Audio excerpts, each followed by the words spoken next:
Nah, sekarang kita lihat. Ini video yang saya maksud. Mohon maaf kalau saya katakan orang ini adalah sakit. Ya. Orang yang diwawancara ini sakit, termasuk orang yang mewawancara. Sakit jiwa. Karena apa? Aduh, mereka berdusta soal gereja Katolik. Mereka tidak tahu kita itu punya. Saya tunjukkan nanti Bapak Ibu ya, ada 5 perintah gereja. Ya, saya tunjukkan 5 perintah gereja itu adalah aturan dalam gereja Katolik. Tapi orang yang dongo ini, yang tolol ini ngomong sembarangan, seenak perutnya. Mari kita lihat. Mari kita dengarkan Bapak Ibu, apa yang dia ucapkan. Kan Mas Mario kan tahu ya, di Kristen itu boleh minum boleh minum alkohol, terus boleh makan babi gitu-gitu kan ya. Sedangkan dan ibadahnya pun cuma 1 minggu sekali gitu. Bukan 1 minggu, saya Katolik cuma setahun 4 kali. Setahun 4 kali. 4 kali beneran. Nggak bohong saya. Sedangkan kalau di Islam kan sholatnya 5 waktu gitu kan, setiap hari 5 kali. Terus nggak boleh minum alkohol, nggak boleh makan babi, terus harus puasa juga kan ya. Iya. Berarti kan otomatis lebih susah di Islam dong daripada di Kristen gitu. Tapi kenapa kok Mas Mario masih tetap bertekad menjalankan agama Islam yang tidak mudah? Nah, saya bertekad dong, karena saya ingin masuk surga. Jelas agama Katolik itu ini. Coba aja sekarang cari sekarang di Bible atau dan lain sebagainya. Ada nggak sekarang? Aku tantang nih umat Katolik nih, khususnya Kristen Katolik nih, bukan Kristen yang lain ya, yang Katolik nih. Ada nggak bisa menghafal Bible-nya? Saya hafal. Satu bait aja tantang, nggak ada yang bisa hafal Bible. Saya hafal. Kepala, terus tambahan satu hal lagi. Apakah Yesus pernah memerintahkan agama Katolik? Orang Yesus aja di Alkitab aja tidak tahu. Menahu kok soal Vatikan. Orang-orang Katolik jalan-jalannya ke Vatikan. Pasti kalau jadi pastor dan lain sebagainya. Mana ada. Yesus Kristus suruhnya kemana? Haji dan umroh ke Palestina pada waktu itu. Dan udah dipindahin kiblatnya. Yang kedua yang sekarang ke Arab Saudi. Umroh dan haji. Ke Makkah dan Madinah. Oh begitu toh. Kalau menantang hafal-hafalan saya bisa. Tapi saya tidak mau bicara kepada orang dongo seperti ini. Ya, Bapak Ibu ya, saya tidak mau bicara kepada orang dongo semacam ini. Saya heran kenapa pewawancaranya percaya. Apakah sama dongonya? Saya ulangi lagi Bapak Ibu ya. Mari kita tertawa. Saya ulangi lagi.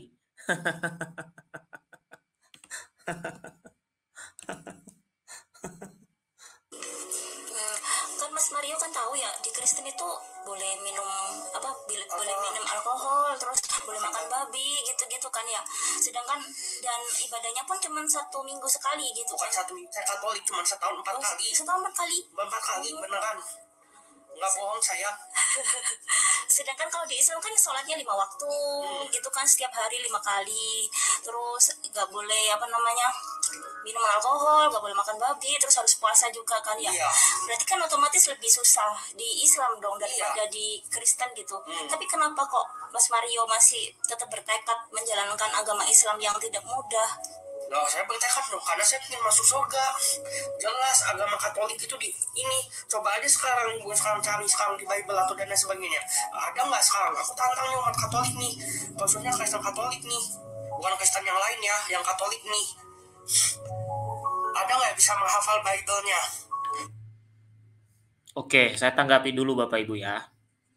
Jadi begini, orang pintar sedunia menantang orang Katolik. Orang Katolik nggak suka kayak gitu-gitu. Orang Katolik itu seperti air tenang, tandanya dalam, gitu ya. Bahkan Bapak Ibu kita diajarkan seperti ilmu padi, semakin berisi semakin menunduk.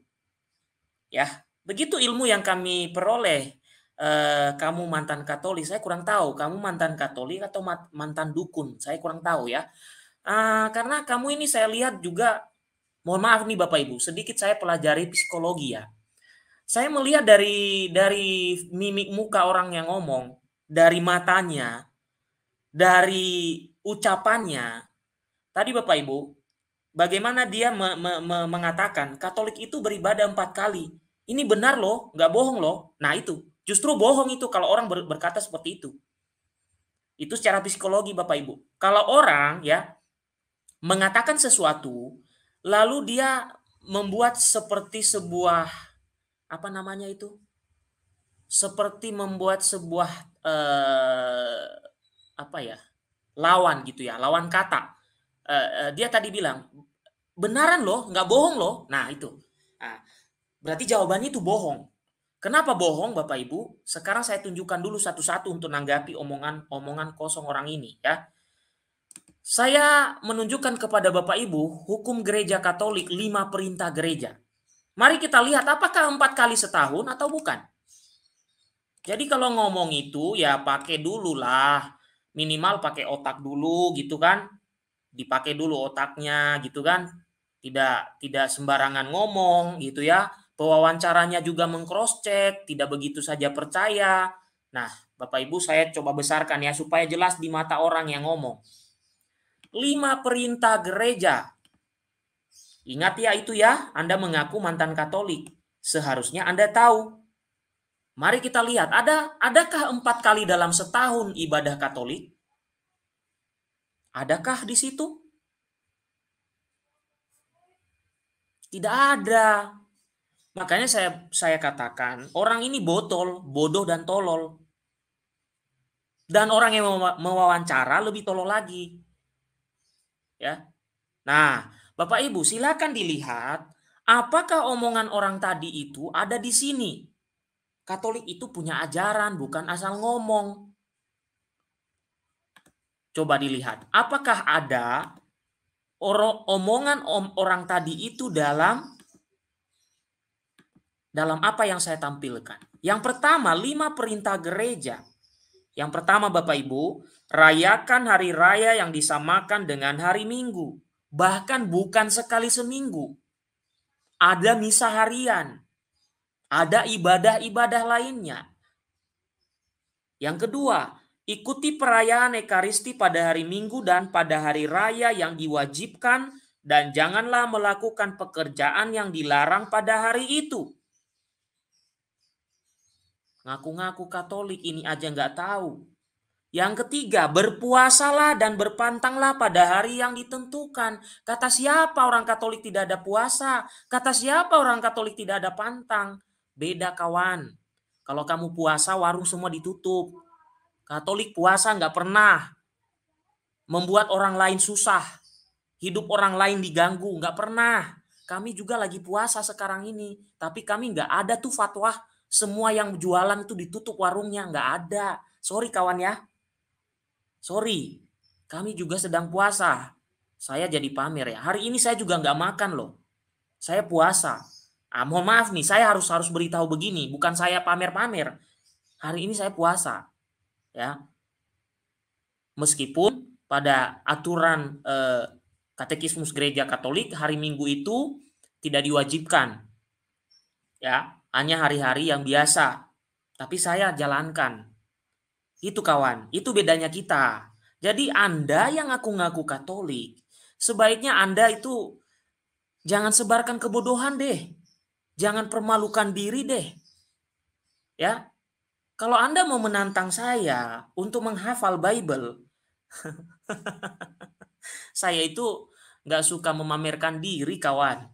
Itu aja intinya. Kalau kamu ada perlombaan untuk menghafal ini dan itu, aduh. Kami itu nggak penting banget soal itu. Yang terpenting bagi kami itu kami mengerti apa yang harus kami lakukan setelah kami mendengarkan firman Tuhan. Itu yang penting. Bagi kami begitu. Nggak terlalu penting untuk hal-hal hafal-hafal begitu. Nggak terlalu penting. Karena orang yang menghafal belum tentu melakukan. Orang yang mengerti pasti melakukan. Coba Anda bandingkan itu. Orang yang mengerti apa yang dia baca, itu pasti dia lakukan. Daripada orang yang menghafal, dia tidak mengerti apa yang harus dia lakukan. Itu ya. Ingat ya pewawancara dan juga orang dongo yang ada dalam video itu. Kami juga ada puasa dan berpantang. Anda jangan sebarkan kebohongan. Ya. Apalagi Anda menyinggung Katolik, kawan. Kami banyak data-data. Anda ngomong macam-macam, saya bisa tunjukkan pada Anda. Mari kita bahas nanti soal alkohol, soal babi. Ya elah. Orang-orang ini masih memelihara kebodohan pada abad ke-21 ini loh. Masih mendengarkan orang bodoh loh. Saya heran. Yang keempat, mengaku dosalah sekurang-kurangnya sekali setahun. Nih, ketika kami hari raya Paskah, ketika kami akan merayakan Natal, minimal kami mengaku dosa. Itu. Ini bukan dipakemkan harus sekurang-kurangnya sekali setahun itu. Kenapa sekurang-kurangnya? Kalau kamu mengaku dosa setiap hari pun dalam sakramen pengakuan dosa boleh. Itu, makanya ditulis sekurang-kurangnya. Berarti orangnya malas itu. Baru sekali setahun, misalnya begitu. Tapi saya tidak perlu menceritakan saya harus mengaku dosa, lalu saya pamer-pamer, lalu saya beribadah di tikungan-tikungan jalan. Nggak perlu kayak gitu. Makanya Anda mengatakan pun tadi pewawancara sekali seminggu, itu bodoh itu namanya. Sekali seminggu Anda katakan. Kebodohan yang dipelihara terus-menerus dan diwarisi oleh orang-orang yang bodoh pula. Bukan hanya sekali seminggu peribadatan Katolik. Setiap hari ada. Bahkan ada yang namanya doa ofisi atau brevir. 7 kali sehari. Atau 3 kali sehari. Oleh umat awam. Pada jam-jam tertentu ada doa. Jam 12, jam 3, jam 6, jam 9. Gereja Katolik itu tidak pamer-pamer, itu masalahnya. Beda dengan kawan-kawan yang lain. Ya suka pamer.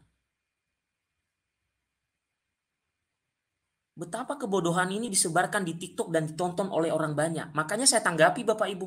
Mudah-mudahan yang ada di TikTok mendengarkan ini. Makanya saya sedang merencanakan juga di TikTok saya akan aktif Bapak Ibu. Di TikTok itu juga bisa live begini. Bahkan bisa berjam-jam juga live di TikTok. TikTok itu bagus. Saya nanti juga akan live di sana. Saya sedang mempersiapkan saja bagaimana rencananya ke depan. Jadi Bapak Ibu, pewawancara tadi dan satu orang yang botol itu, Anda itu jangan ngomong sembarangan. Jangan umbar kebodohan, mempermalukan diri. Kalau Anda sakit jiwa, ke rumah sakit jiwa aja. Oke? Yang kelima, menyambut tubuh Tuhan pada masa Paskah. Itu setiap misa kami menyambut tubuh dan darah Kristus melalui konsekrasi yang dilakukan dalam misa oleh pastor. Ini 5 perintah gereja. Di manakah terdapat omonganmu? Hei bocah botol. Tunjukkan. Anda menantang untuk menghafal kitab suci. Sekarang saya tantang Anda deh. Balik. Tunjukkan hukum gereja Katolik yang mengatakan beribadah hanya 4 kali setahun. Jika saya menemukan atau Anda menemukan, nanti saya pindah mengikuti Anda. Pindah agama mengikuti Anda. Tapi jika tidak bisa Anda tunjukkan, tetapi kalau saya tunjukkan kepada Anda hukum-hukum gereja Katolik, katekismus gereja Katolik, kitab hukum kanonik, kitab suci, saya tunjukkan pada Anda bahwa tidak ada itu 4 kali dalam setahun beribadah. Apakah Anda siap untuk masuk ke dalam channel saya? Di lain waktu kita diskusi. Mari kita berbicara soal menghafal, menghafal. Saya cukup kuat untuk menghafal. Ya. Di balik kelebihan pasti ada kekurangan Bapak Ibu. Saya cukup kuat untuk menghafal sesuatu, tapi saya juga punya kekurangan dalam hal lain. Itu. Tapi kalau menantang seperti ini, melawan orang botol seperti ini, ngomong sembarangan seperti ini, saya hanya ketawa aja. Memang gak level sih Bapak Ibu ya. Gak level. Ini aja udah ketahuan kok. Dia berbohong. Tidak benar. Ya, Bapak Ibu, di dalam gereja Katolik juga ada doa 7 waktu yang sering dilakukan oleh para imam di biara, bahkan mungkin di gereja. Bapak Ibu pasti mengetahui itu. Bukunya juga ada di obor. Bukunya itu adalah doa ofisi. Bagi umat awam, biasanya doa ofisi itu dipadatkan menjadi tiga waktu. Kalau di biara 7 waktu, kalau di umat biasa bisa 3 waktu. Bahkan selain itu ada doa malaikat Tuhan jam 12. Ada doa koronkat jam 3. Ada doa malaikat Tuhan jam 6. Malam hari juga ada doa kompletorium. Dalam doa ofisi dan lain-lain.